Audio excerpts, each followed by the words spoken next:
Okay. Where are we now? We are in Crandon, Wisconsin. Actually, we're inside of a hangar at Crandon Airport, Yankee 55 on the map. Okay. North Wisconsin. Northern Wisconsin. And it's freezing. Tonight it was freezing or not? Yes. Oh, yes. It froze last night. And as you saw on your panels this morning, we got frost last night as well. So it's the season. It does get cold. And you discover Kalin Com, Yes. my friend. So what do you Yes. think of his work? I think his work is exceptional. Because he's going to watch this video. I am, and I started watching the first one, and then I will be reaching out to him and seeing if we can have a conversation, because the mission does continue. So what is your mission? And My mission. and what do you think about Kalin mission? 22 veterans commit suicide every day. So he did 22 states in 2022, and he did a great job with a solar bike. Impressive. Yeah, That is impressive. with a low budget. Yes, with no budget, basically. Yes, but that's kind of what I do, is because it's, the veteran suicide issues. I've been working with suicidal veterans. I'm a nationally certified peer support specialist, and I work with veterans that are suicidal, homicidal, and that are in recovery from substance abuse. Yeah, and I work with veterans locally, and painkillers. I work with veterans throughout the United States. Great. What about the mental health system? What do you want to say about it? It's very hard to do, Yes. to understand what they are going through. I think the biggest challenge, as we've discussed before, is the biggest challenge is that people can't understand. They want to understand, but they can't understand because they don't have what we call experiential knowledge. And the main thing is there's. I'll text you those cards. Yeah. I've got a couple cards about post-traumatic stress that are educational for those who try to help us. But the main thing is we need to help each other. We need to learn how each of us work, and actually we do understand. We can understand because we've been there. And a lot of explanations don't have to happen with us. One of the things I tell veterans in the mental health system is try not to look at a civilian and tell them that you don't understand. Because by saying you don't understand, then they're going to ask for an explanation. I learned from a soldier from the French Foreign Legion many years ago. He said, T-Bar, he says, I don't mind remembering my experiences in war. He said, but I don't want to be reminded of them. And that's the same thing for us. We try not to have others try to remind us when they can't really understand it. But we have to help ourselves, and we need to learn how to do that. And the mental health service for the veteran side is improving, and it's improved exponentially since 2008, 2007. But there's still more that can be done. And my focus is the veteran. My focus is the military. I don't want to sound crass or anything, but the civilian sector I have no affiliation with at all on the mental health side. But veterans, absolutely. And we can help each other, which helps us. So that's what Kalin doing with sport. So he tried to encourage them to practice sport, bicycling, visit this country because it's a very big country. You have a very big country, many things to see, and don't stay alone. Don't stay inside. You can't do it yourself. We didn't go to war by ourselves. Yeah. You can't. Your experiences that you got was not alone the majority of the time. We can't do it ourselves. We need to reach out and help. Get help from those who can understand. Partnership. That aren't trying to fix us because we ain't broken. Okay, you have been through a lot of war. What do you think about two things? What do you think about the nuclear weapon? Because it has been banned last year. That was my mission. It has been banned already. Yes. So it's a lot of cost, maintenance. It's something like $30 billion to $50 billion of US tax per year. So what do you think of nuclear weapon? My personal opinion Yes. is that all nuclear weapons should be banned. Yeah. because It's too dangerous. you don't need a hammer if there's not nails all over the place.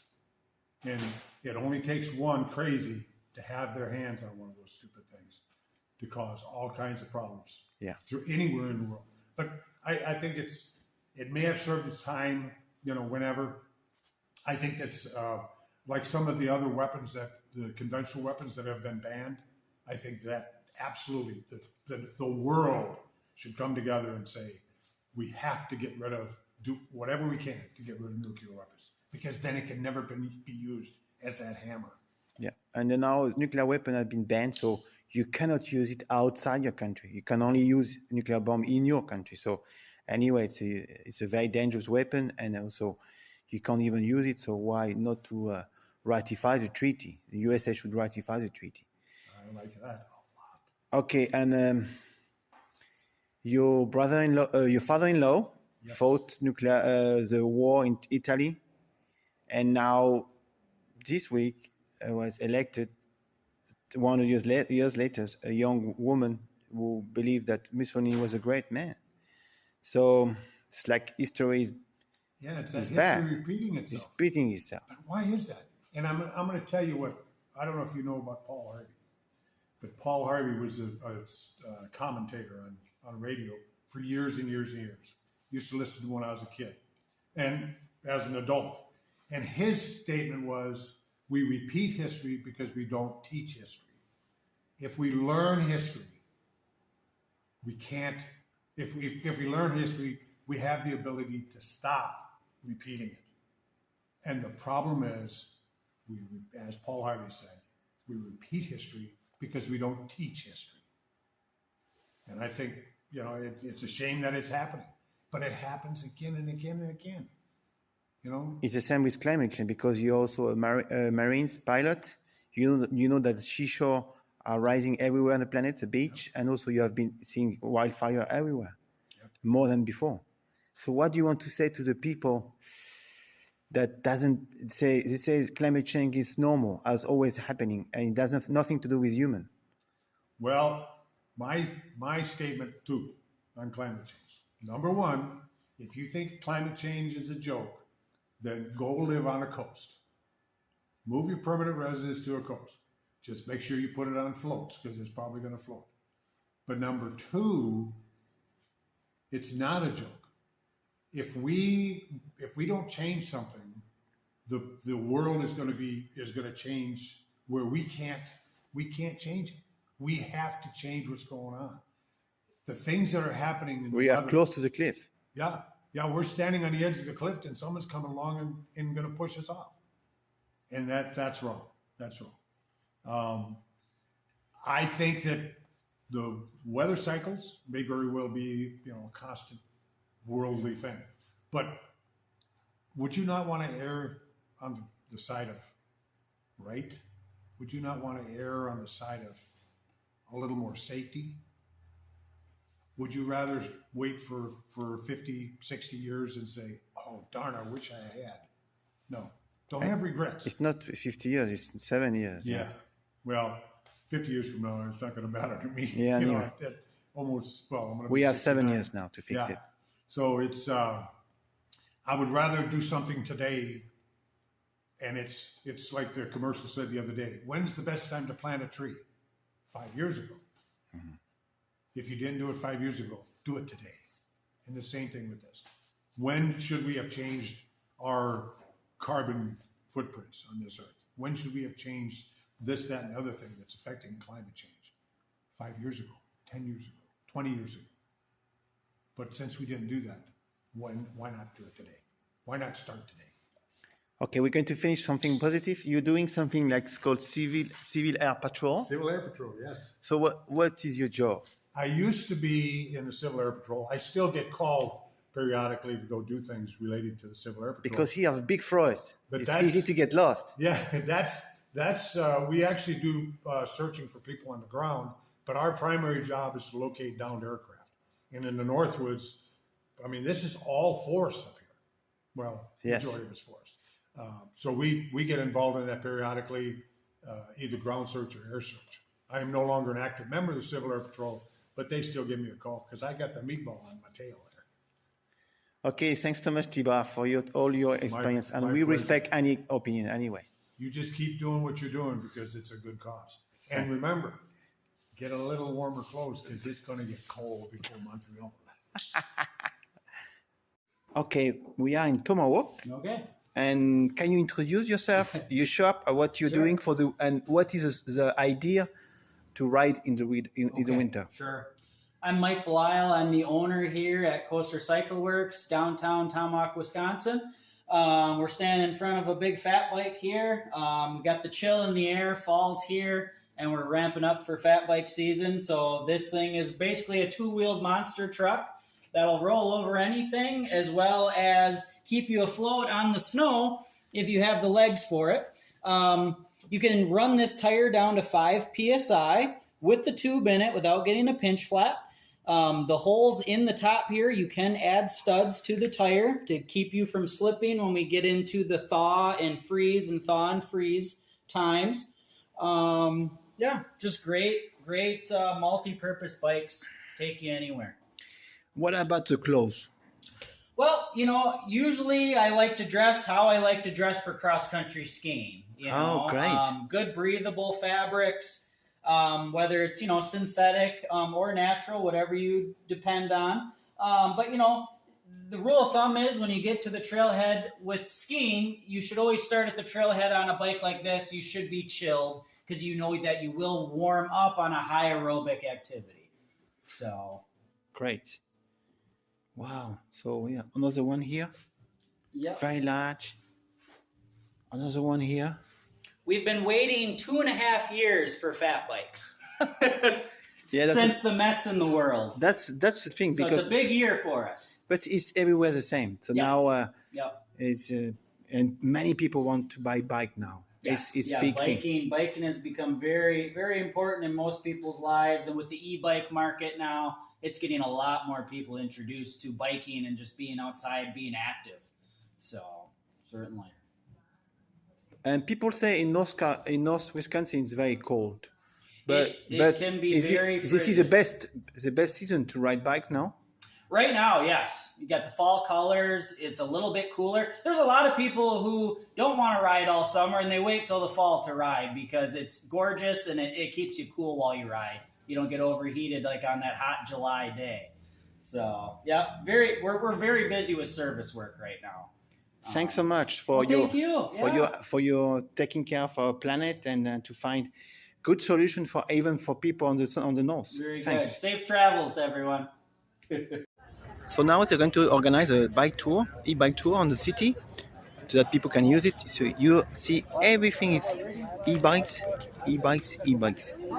So it's quite crazy to see in Calgary, as a capital of the oil industry, with Edmonton, to have so much e-bike. So e-bike everywhere. It's really crazy. Fat bike. So all from the same brand. I'm really impressed. I'm from France. I'm really impressed. Is that what you're... Yes. We just noticed a sign there. Are you going to be cycling with us? No, because I have to go to Montreal. I'm doing a tour from Vancouver, Peace Arch, to Montreal for the... So I'm leaving Minneapolis. You can see the duck. They seem to enjoy it. And it's really nice because you can see the colors and the bike trail, piste cyclable. They are very nice and they are very long, so it's quite a good organization. So it's good publicity for their hometown because it's clean. Make people want to ride the bike on Sunday, but almost every day. Sunday. You can see nature is beautiful, silent, and many colors. The fall is here, and the car. There is car, noisy car, and it's Sunday morning. It's full of cars. So heading to Montreal, to today Wisconsin. More to So look what happened here. So I met Jonathan Bonjour. and Ray. And guess what? They have an hangar to fix a plane. So they helped me to put this windshield for the winter and for maybe for the snow. That will be much better. So I want my knees and I won't freeze. So it's simple. They got attached here and attached here. So and it's fast, easy to get out. Yeah. So and then it's very adjustable. So it should help me, and so especially for the wind, and also for the rain because it won't wet my feet. Yes. So thanks so much, Ray, Okay. and thanks so much to you too, Okay. Jonathan. So we are 27th of September. So September is finishing now. You can see the scenery is a bit different. It's like the tundra. Yeah. So pine trees, few pine trees. And tonight I'm getting close to next state, Michigan.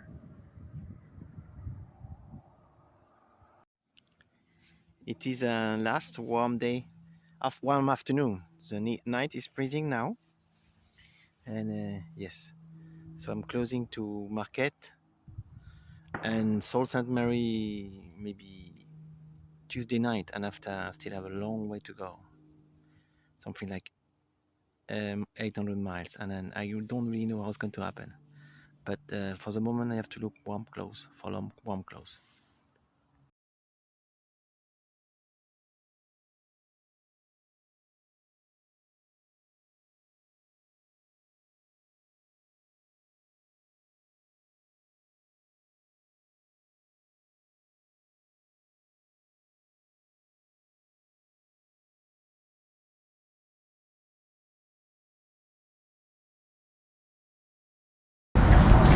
My name is David Ligui. I'm from a French organization called Peace Movement. I do a world tour. I try. I already done 26 countries. My ultimate country is USA. And my goal is to design with Mexican. They invite me, the INEEL, Instituto Nacional Energía Eléctrica Limpia. They want to design for the world. I want to show you quickly. They want to design open source controller. Okay. That's what they want to do. So they want to do this. They want to weld batteries, and they want to do a semi-industrial motor with a partnership with a Mexican company. And they also want to do the cable locally. So they want to make like 60 million kit of conversion. The deals, they come with a trike, a bike, anything. And we want to be inclusive. We want to have 50% women. You can see in Suntrip there is no woman, so they are a bit shy. I don't know why. So we have an organization of women. It's called Mujeres y Energía, Women and Energy. It's a national red.